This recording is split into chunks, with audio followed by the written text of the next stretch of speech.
Olá, seja muito bem-vindo ao DNA Cast, esse modelo de conteúdo, esse formato de conteúdo que a gente entendeu junto com o nosso fundador aí da plataforma DNA Academy, Leonardo Drummond, que é um formato de conteúdo para que você possa extrair mais aprendizados, receber mais de Deus e estar atento àquilo que ele tem para falar no nosso coração. E se você é novo aqui no nosso canal, já se inscreve, já deixa aqui o teu like nesse conteúdo, fique atento, toda semana a gente está colocando novos conteúdos e participa com a gente aqui, comentando, marcando, compartilhando. Nosso foco aqui é fazer com que você, noiva do Cordeiro, se prepare para que juntos possamos chegar diante dele com o conhecimento certo para o nosso objetivo de estar capacitando a noiva através da palavra de Deus.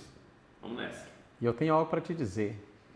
Vai acontecer o maior evento da história da humanidade. Um evento superior à crucificação de Jesus e à ressurreição de Jesus. Um evento superior, que é o evento do reencontro. Do noivo com a sua noiva, para restaurar a humanidade. Você não pode ficar de fora desse evento, querido. Então, vem conosco, abra os seus ouvidos, o seu coração, caneta e papel na mão, para essa revolução segundo a cultura de Jesus. Amém? Então, vem conosco rumo a uma fé descomplicada.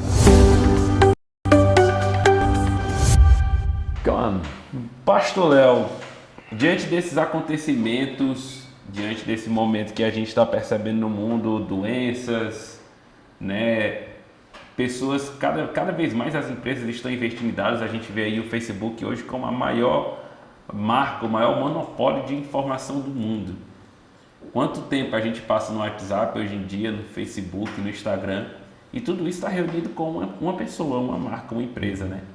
E recentemente a gente viu reunião dele com um cara chamado Emmanuel Macron, e lá em Roma. Porém, estudando a vida do Emmanuel Macron, eu descobri que a família dele é de uma linhagem jesuíta, judia, né? Judia. Porém, ele não é um judeu, né? Mas pelo comportamento dele, pelas algumas atitudes, pelas algumas escrituras, alguns dizem que sim, outros dizem que não. E na tua visão, dentro de um entendimento bíblico, o que tu vê desses acontecimentos, tudo isso que está acontecendo, fora essa questão do Facebook, do Emmanuel Macron e dessas outras informações, diante de tudo isso, o que tu vê dentro de um entendimento bíblico? Isso faz sentido? Não faz sentido?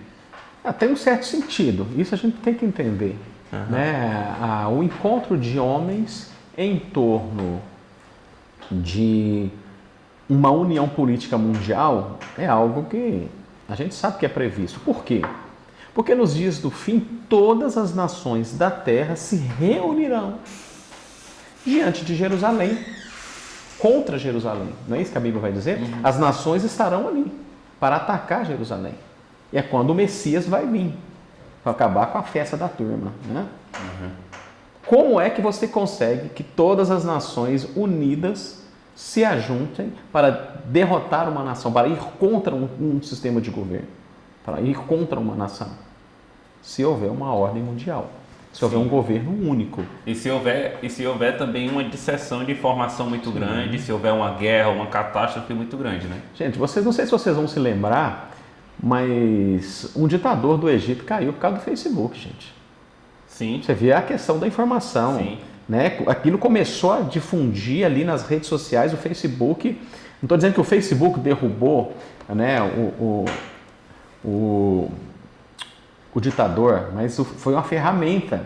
Sim. Né? No acelerar da informação, né, você agrega muito mais pessoas. Então a informação, hoje se você vê 3 pessoas muito fortes reunidas para um propósito, a informação, o governo e a religião. Foi isso que eu percebi quando eu vi o Papa, o Emmanuel e o Mark junto. Eu, na minha cabeça, estudante da Bíblia e trabalhando em comunicação, que foi que eu pensei. O cara que tem o monopólio do poder, né? Executivo, judiciário, tecnológico e religioso ali. As maiores potências do mundo estão ali, né? Sim. E a gente precisa entender algo. A besta que emerge do mar. Eu não estou falando de religião, estou falando de sistema. Certo. Né? A Bíblia diz que o dragão deu a ela poder. O que você precisa entender com isso? Né? A besta ela tinha 10 cabeças, 7 chifres. Né? Então, João estava ou em Jerusalém, a oeste, ele estava olhando para cá, quem estava? Roma. Se ele tivesse em Patmos, que era uma ilha que ficava em frente a Éfeso, né? Então, se ele olhasse para a mesma direção, quem estaria levantando ali? Roma. Quem é que deu o poder para a besta naquele tempo? Porque a gente precisa entender, João estava com uma figura de linguagem ensinando as pessoas o que iria acontecer. Né? Uma hora nós podemos fazer um podcast só para falar das 10 cabeças e dos 7 chifres, o que significa. Uau. Entendeu? Se você tá, se tem alguém assistindo aí o nosso conteúdo, né? Já deixa nos comentários aí se esse conteúdo faz sentido, se você quer um tipo de informação como essa. Nós vamos explicar historicamente o que isso significa. Sim. E quem é que foi que deu o poder para essa besta? O dragão. O dragão, dentro da cultura suméria, na verdade, o dragão ali, se você for ver mesmo no hebraico e no aramaico, é o crocodilo. Não é dragão, é crocodilo, a tradução correta. Né? Mas o que significa o crocodilo? O que significa o dragão? O crocodilo, se a gente for fazer uma analogia e lembrar da cultura egípcia, ele era Deus. O Deus, né? E também ele era tido como um monstro das águas pelo povo egípcio, né? Então, desde a cultura sumérica, era uma nação poderosa, um Deus, né, que vinha para gerar juízo. Então, o que nós vemos ali? Que o crocodilo, né, deu poder à besta. Ou seja, o Império Romano deu poder aos seus imperadores para executar todas as coisas. Por que eu estou falando tudo isso aqui? Parece um pouco deslocado. Porque o que vai acontecer? Vai haver uma unidade de nações e essas nações vão fazer o quê? Dar poder para que ele possa executar. Da mesma maneira que aconteceu na época, por que Nero pôde fazer o que ele fez? Porque Roma tinha dado a ele poder. O Império Romano deu a ele poder de imperador. Se Roma não tivesse dado a Nero poder de imperador, ele não poderia ter feito nada que ele fez. Mas ele fez porque ele tinha poder. Então, isso é o que vai acontecer. Quem é que Nero perseguiu? Os santos. Sim. Judeus e cristãos, né? Judeus e gentios que creram que Jesus era o Messias. Neguem que Jesus ressuscitou. Isso era o fato. Muita gente fala para negar Jesus. Não tinha nada a ver com negar Jesus no conceito messiânico. Tinha a ver com negar que ele ressuscitou.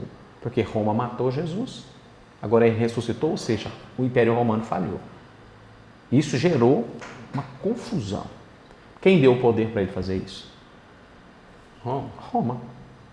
Então, o que nós estamos vendo hoje?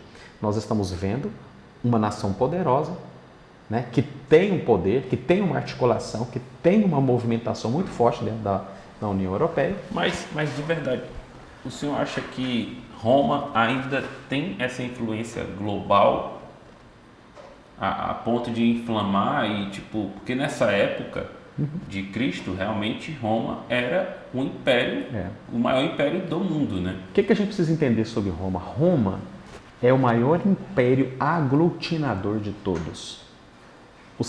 A besta, o formato do animal que Daniel vê, né? Leão, urso, leopardo e um outro terrível, é o mesmo animal que João vê. Cara de dragão, né? É o mesmo animal. Boca de dragão. Com boca de dragão, é o mesmo animal que ele vai ver. O que acontece?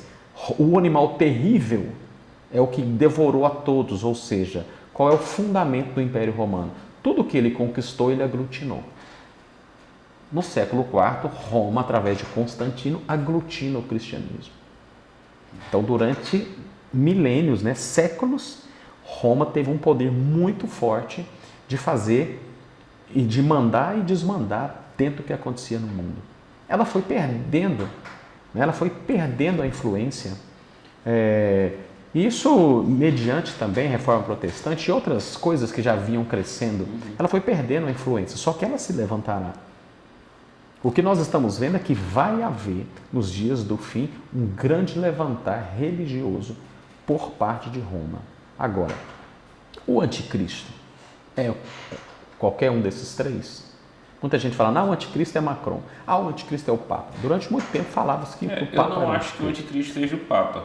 Eu acho que, assim, pelo comportamento, né, eu também não posso afirmar isso, né? Não tem nem como eu afirmar isso, eu acho que ninguém tem como afirmar, mas pelos frutos, eu imagino que o Papa seja besta, pela questão da influência, né? E o posicionamento e o que ele vem defendendo nos últimos tempos, desde quando ele entrou.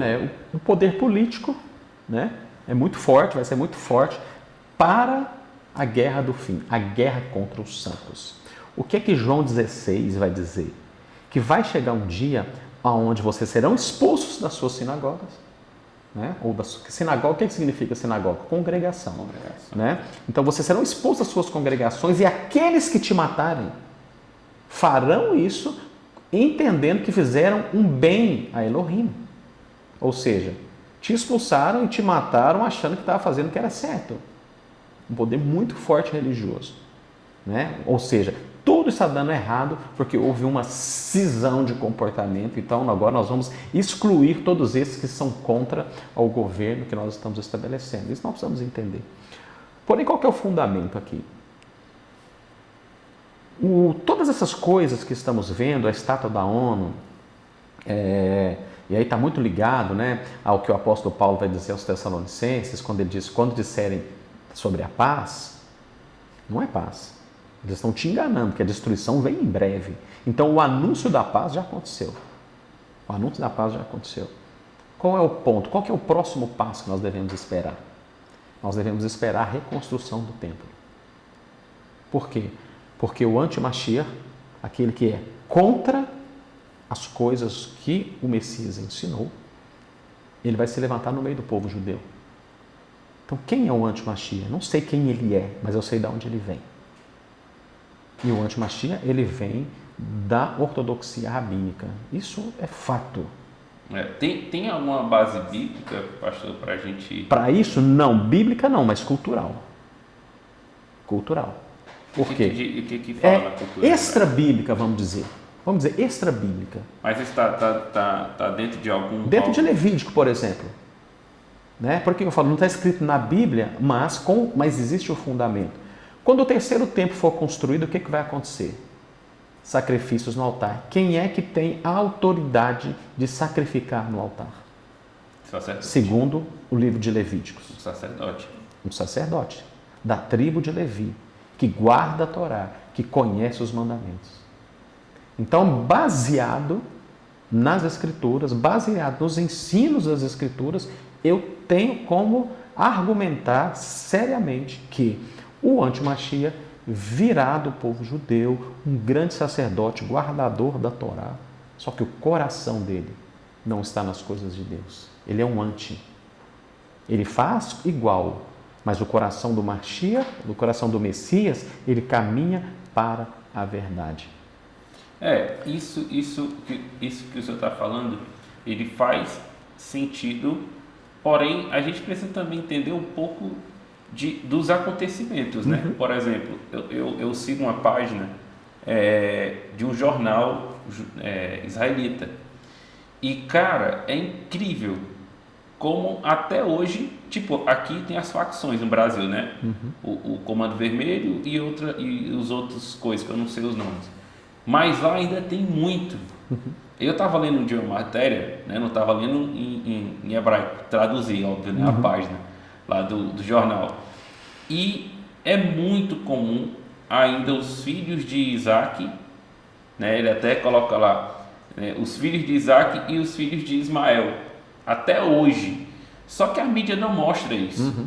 E é muito mais violento, né? O que eles fazem de briga, de matança, de destruição, do que, por exemplo, o que a gente vê, né? Quando eu assistia jornal aqui no Rio de Janeiro, em São Paulo. É um negócio...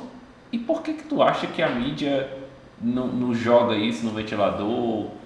Por que tu acha que isso não é colocado na mesa hoje? Cara, isso é muito simples, porque esse é o background do fim. E eles não podem colocar os seus olhos lá. Por que nós vemos o maior grupo de tecnologia de informação envolvido nisso? Para tirar os seus olhos. Para fazer uma... Qual que é a grande palavra desse tempo? Ressignificar. O que significa isso? Sim. É dar um novo significado àquilo que você vê. Eu escutei recentemente, até interessante tu falar sobre ressignificar. Eu escutei recentemente uma frase que eu falei, opa, cuidado com isso, porque isso distorce um princípio. Ele fala assim, foi até um cara, eu não lembro o nome dele agora, ele falou assim, o ressignificar é fazer com que você volte à origem de algo ou de alguém e traga uma nova imagem. Aí eu pensei, não, acho que ressignificar não é voltar à origem, destruir aquilo que eu vivi e criar uma nova imagem, porque eu estou dizendo que não foi importante, né? Mas na minha visão, ressignificar, eu fiz muito isso e faço muito isso até hoje.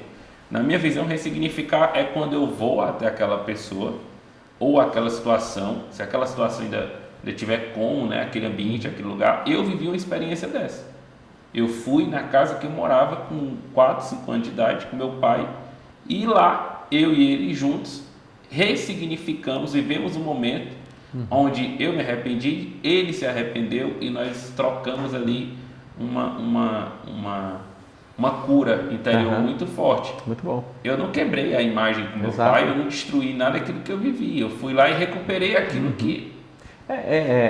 O ressignificar é um conceito linguístico que te orienta a tirar os seus olhos de um local, de uma situação que você está vendo e colocar em outra.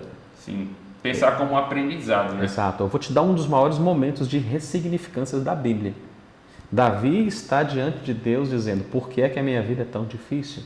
Por que é que eu tenho que matar ursos e leões sempre? Por que é que não pode ser mais fácil para mim as coisas? Por que eu não, né? Por que tem sempre que matar ursos e leões? É que todo mundo faz, né? Não é? O que acontece? Até Jesus fez essa pergunta. Né? O que acontece? Quando ele chega no campo de batalha e Golias está lá, o que ele diz? Qual é a palavra de Davi? Eu tenho matado ursos e leões. Quem é você? Quem é esse circunciso, né? Entende? Quem é esse circunciso que vem contra mim? Entende o que é ressignificar? Antes, ursos e leões eram um problema para ele. Mas naquele momento onde Davi chega diante dele, o que acontece? Ursos e leões para ele foi o quê? Uma vitória, uma conquista, porque aquele que estava lá era muito inferior a ursos e leões. Então esse é o poder do princípio de identidade também de Davi, né? Exato. Ele sabia quem ele era. Né? Sabia quem ele era. Muito né? bom. Os problemas da vida trouxeram para Davi uma nova visão. Muito bom. E é isso que a mídia vai fazer. Ela vai ressignificar a sua visão. Não para te dar aprendizado, mas para levar você para o caminho que ela quer que você olhe. Tire os seus olhos da realidade e enxergue uma pseudo-realidade que eu vou te mostrar. Porque quando você perceber, não é isso que o apóstolo Paulo diz? Quando disserem para vocês que há paz, não há paz alguma. Se prepare que virá repentina destruição. Ou seja, por que repentina? Olha o tanto que isso se encaixa. Nós vemos uma estátua da paz, nós vemos uma grande mídia envolvida que tem o objetivo de tirar os seus olhos. Quando a destruição vier, vai ser repentina, por quê? Porque nós passamos tanto tempo olhando para o lugar errado, que a destruição veio e ninguém viu. Muito bom, isso mesmo. Você está entendendo? Então, isso mesmo. Esse é um ponto muito importante. Agora, todas essas coisas, elas são sinais. Mas o momento da manifestação, eu não posso dizer que pandemia, que vacina, essa estátua, essa reunião, isso é sinal que do anticristo ou da volta de Jesus. Nada disso vai dizer que ele já está voltando, ou que ele já está manifestando. Isso vai dizer que são sinais que está próximo. Sim. Para mim, qual é o ponto? E aí, você que está nos ouvindo aí, né, guarde isso. Quando você vê os primeiros tijolos do terceiro templo serem edificados, entenda que nós estamos vivendo os últimos tempos. Nós estamos vivendo a última semana. Por quê? porque ali nós vamos encontrar algo. O Papa, por exemplo, ele jamais vai ser aceito para sacrificar no altar. Muitas pessoas falam, o anticristo vai sacrificar porcos no altar. Não vai, isso já aconteceu no tempo de Daniel. No que Daniel profetizou, já aconteceu no tempo de Antíoco IV Epifânio, na revolta dos Macabeus, já aconteceu. 1250 dias, Antíoco IV Epifânio sacrificou porcos no altar e colocou uma estátua de Zeus dentro do templo. Já aconteceu. Agora, o que Jesus diz? Preste atenção, o abominável da asolação. Qual é a referência? Lembra o que aconteceu no Antíoco IV Epifânio? Vai acontecer também nos dias do fim. Só que ali, o que vai acontecer? Sacrifícios normais, cordeiros, sendo sacrificados por um sacerdote, um homem que guarda a Torá. Isso é bom. E essa vai ser a maior profanação de todos os tempos. Por quê? Porque o verdadeiro cordeiro já foi sacrificado. Qualquer sacrifício de animal sobre o templo vai ser como sacrifício de porcos. Então conectado a isso, né, e trazendo agora eu esqueci a referência lá de Apocalipse, mas a igreja, nós, né, os salvos, os santos, a gente vai viver isso, a gente vai ver isso, Sim. né? A gente vai passar, trazendo, eu acho que era até interessante trazer um pouco desse conhecimento, porque essa tem sido alguns pensamentos, né? A gente vai ser arrebatado. Na hora que o anticristo levantar, a gente vai ser arrebatado. Isso não é verdade. Eu acredito também que não. Porque senão não faz sentido o lance da igreja perseguida. Não faz sentido. Por que Jesus escreveu o evangelho? Por que tem todas essas recomendações? Eu acho que na minha visão, na minha interpretação, quando Jesus falou de muitas tribulações, mas tem de bom ânimo, ele falou exatamente ali naqueles últimos dias dele antes da crucificação. Também. Né? Então, assim, ele, claro, eu trago essa referência para a vida, né, e tudo mais, mas se a gente for analisar isso conectado com escatologia, conectado com tudo que vai acontecer nos próximos anos, que eu acredito que a gente não tem mais 100 anos aí pela frente. Não temos, com certeza não. Eu acredito também que não. Mas, dentro desse entendimento, né, que Jesus deixou, o que tu vê em relação a essa questão de a igreja vai sofrer os últimos dias? E como que a gente tem que se atentar? Beleza, a gente está tentando prever o futuro? Não, a gente não está prevendo o futuro, a gente está aqui dentro de um entendimento Nós bíblico. Nós estamos seguindo a orientação de Jesus.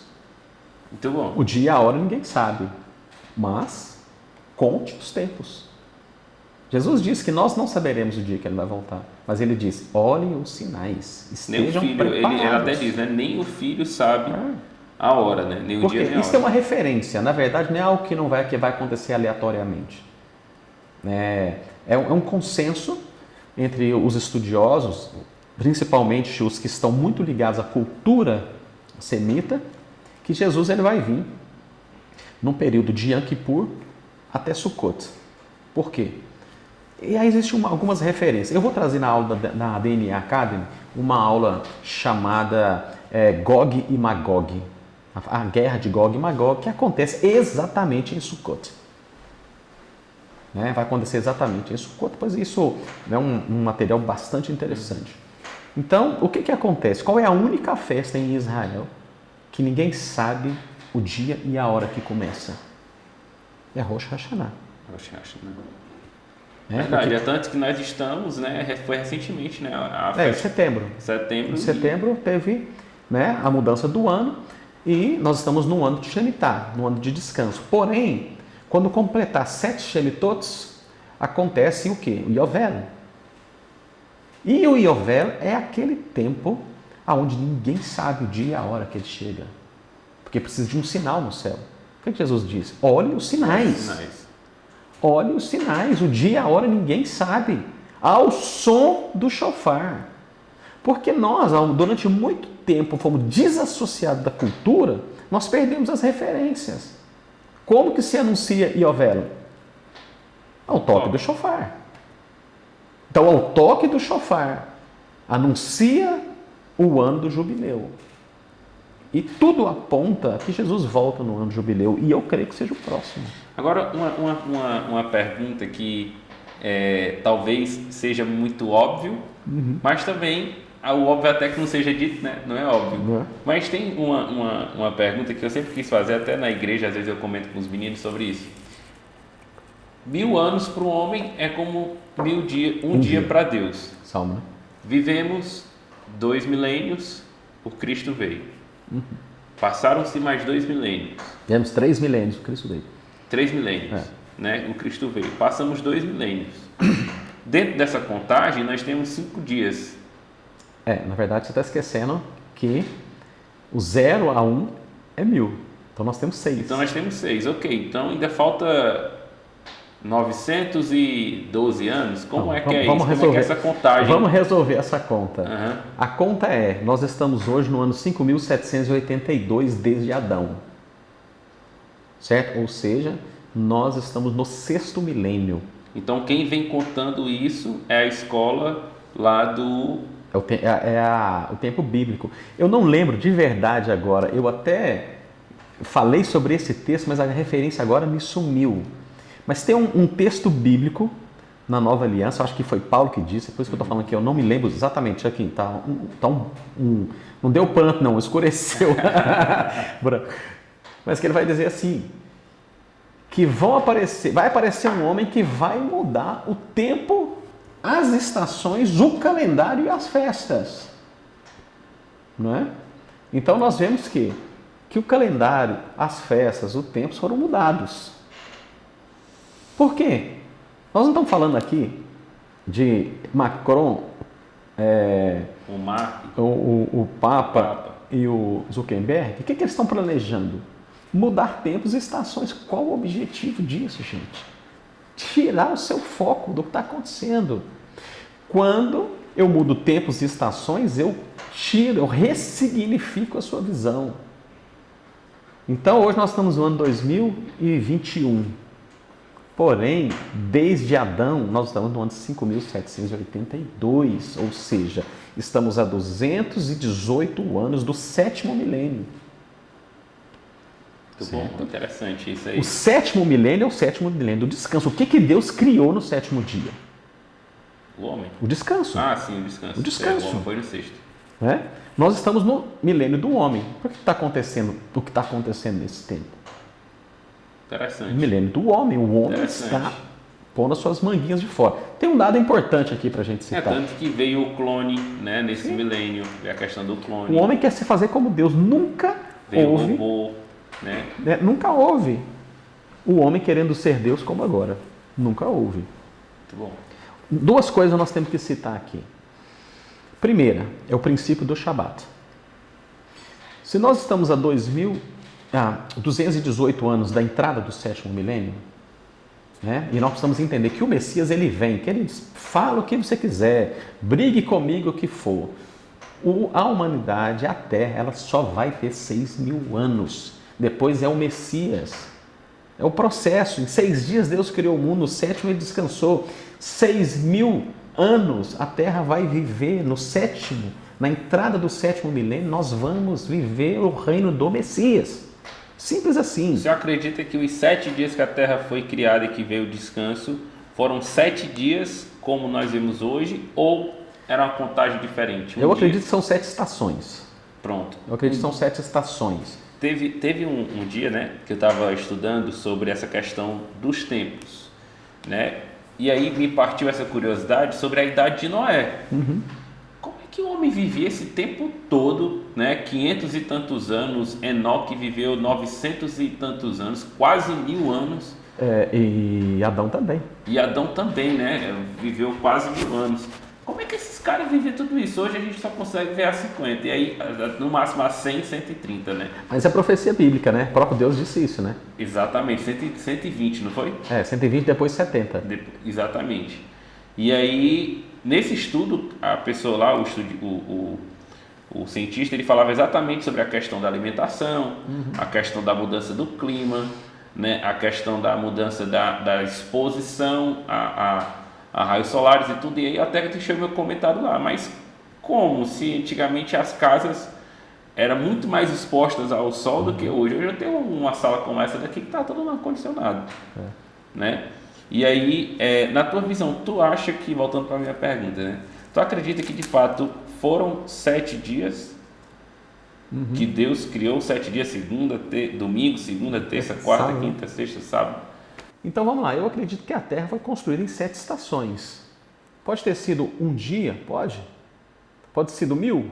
Sim. Um dia para Deus é como 1000 anos é como um dia. E essa é uma referência muito interessante. Por quê? Porque o que Deus falou com Adão? No dia que você comer desse fruto, você vai morrer. Adão não viveu 1000 anos. Ou seja, Adão não viveu nenhum dia de Deus. No dia que ele comeu, ele morreu. Antes de completar 1000 anos, Adão morreu. Olha o tanto que isso é interessante. Tem um outro contexto aí. Tem um outro É contexto. intrigante, eu acho que é interessante trazer mais. Tem um outro contexto aí. É lógico que quando Adão come, ele ganha essa pele que nós temos, né? Que é uma pele que morre. Sim. Adão era um homem, era um ser de luz. Sim. Né? O que a Bíblia vai dizer que ela era coberta de luz. É uma grande dificuldade que as pessoas tiveram, porque a palavra luz e pele é muito parecida no hebraico, é or. Só que or, luz, começa com aleph. E or, pele, começa com ain. Então, né, houve esse problema. Essa pele que nós temos de carne e sangue, ela morre. Nós sabemos disso. E à medida que o tempo foi passando, o homem ele foi morrendo mais rápido. Por quê? Porque a intensidade do seu pecado foi aumentando. Nós vemos que os homens que viveram mais tempo foram os homens que estiveram menos expostos ao pecado. Ah, pastor, mas isso parece muito religioso. Não é. O nosso Deus é santo. O que ele disse? A alma que pecar, essa morrerá. Entende? Por que o homem passou a viver menos? O que Deus disse? O homem se tornou muito mau. E por isso ele vai viver 120 anos. Depois ele diz, a maldade do homem se aumentou muito. Ele vai viver 70 e o que passar disso é enfado. Se você estivesse hoje vivendo na época do segundo templo, né, na reconstrução do segundo templo, você teria uma posição um pouco diferente da posição dos reformistas. Né? Porque os reformistas eles começaram a desenvolver é claro que desde Agostinho, né, começa essa ideia do homem é ruim, do homem é pecado, tudo que o homem faz é pecado, tudo que o homem faz é destruição, o pecado original e tudo mais. Mas na época do povo que viveu no segundo templo, né, após a reconstrução, qual que era o pensamento deles? Toda maldade no mundo é decorrente dos anjos que caíram. Foram os anjos caídos que trouxeram a maldade. E os homens se aprofundaram nessa maldade. Porque os homens deixaram de seguir as orientações de Deus e começaram a seguir a orientação dos anjos caídos, eles também perderam a longevidade que só o Eterno podia oferecer. Entende? Então nós precisamos compreender isso dentro de um sentido natural da vida. Sim. Se nós somos imagem e semelhança de Deus, quando você sai, por exemplo, faça um teste aí você que está em casa, chega na frente de um espelho. Quanto mais próximo você está do espelho, mais a sua imagem vai ficar nítida para você. Sim. Quanto mais você se distancia, mais a sua imagem vai o quê? Morrendo. Sim. Então, quanto mais o homem se distanciou daquele que era a sua referência de imagem conforme semelhança, ele foi morrendo. É uma analogia interessante. Eu vejo isso como um ponto até de trazer o pecado, né? Sim. Porque, vamos lá, pouco tempo depois de tudo aquilo acontecer, veio o tempo de Noé. Sim. E como é que era a criação de Deus ali naquele tempo, né? A gente conhece a história, né, de Noé. Só que passa um pouco mais de tempo e já vem uma outra terra. Já vem um outro tempo com Abraão. Uhum. Né?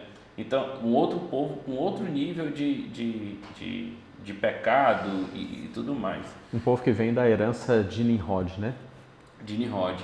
Então, assim, o cara foi, mas perpetuou durante centenas de anos o legado dele, né? Foi aí Nimrod que começa a idolatria, na verdade.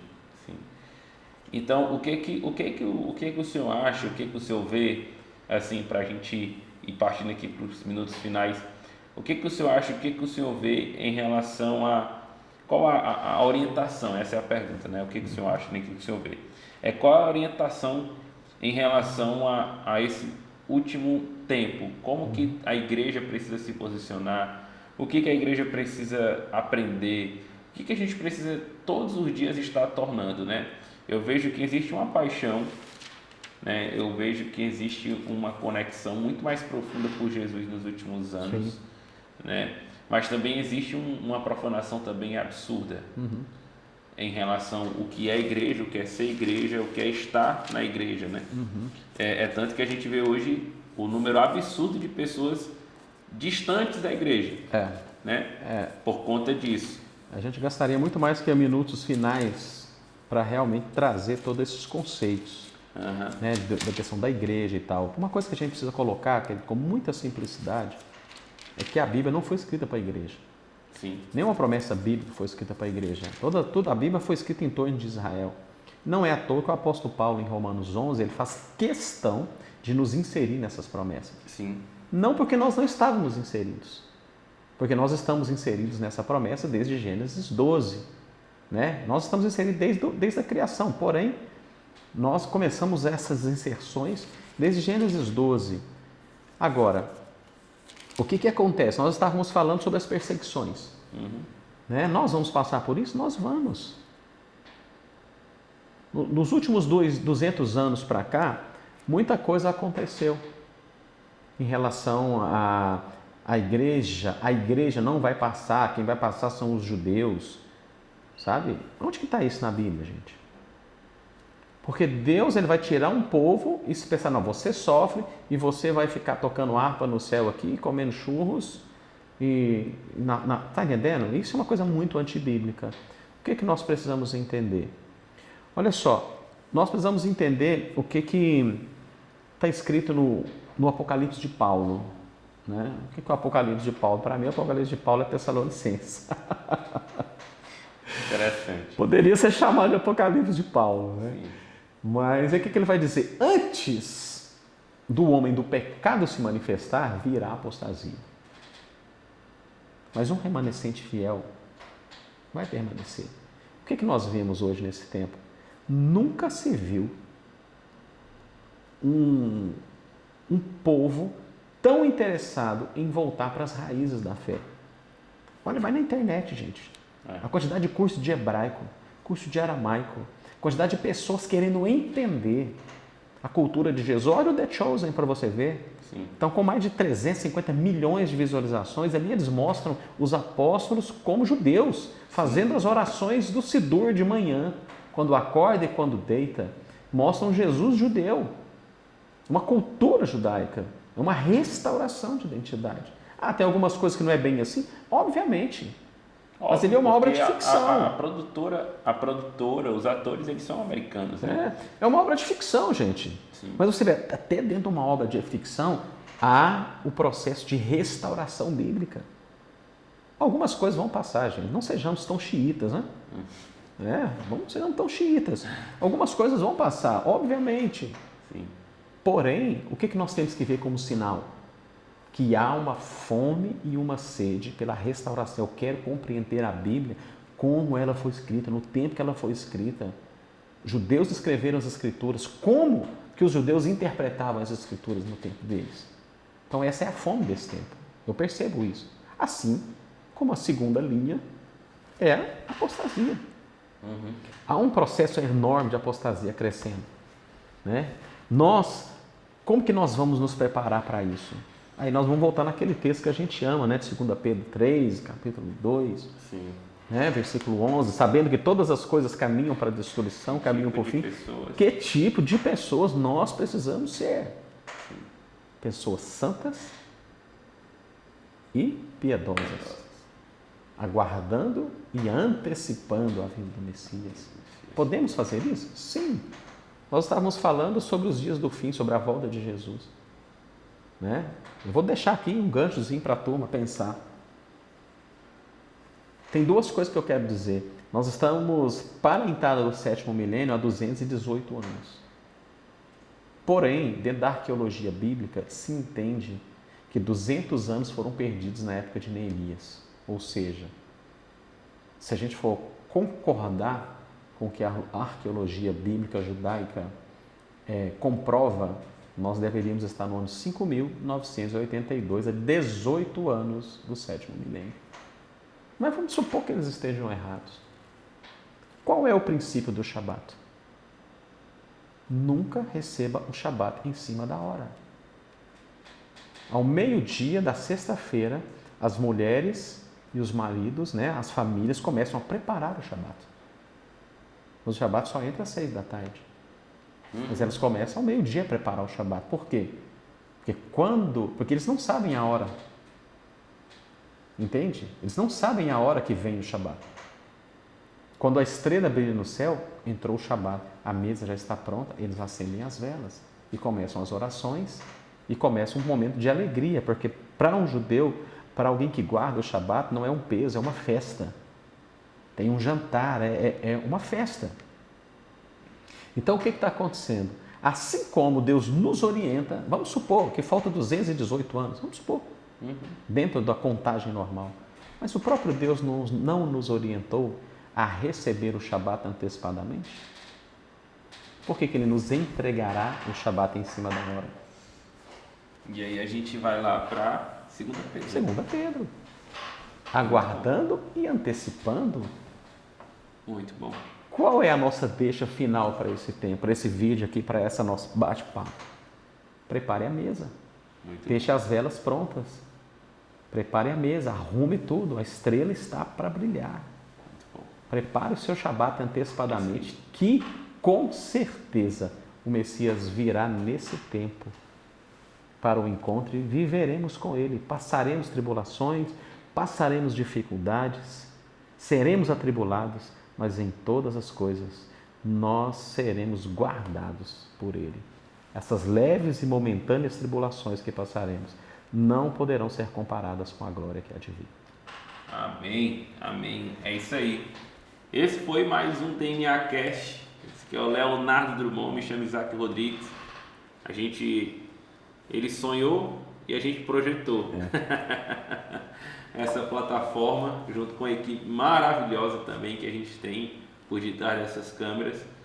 Mas eu espero que esse conteúdo tenha feito sentido para você. E se você não conhece a DNA, aqui embaixo tem um link para você saber mais sobre a escola e fique atento às inscrições.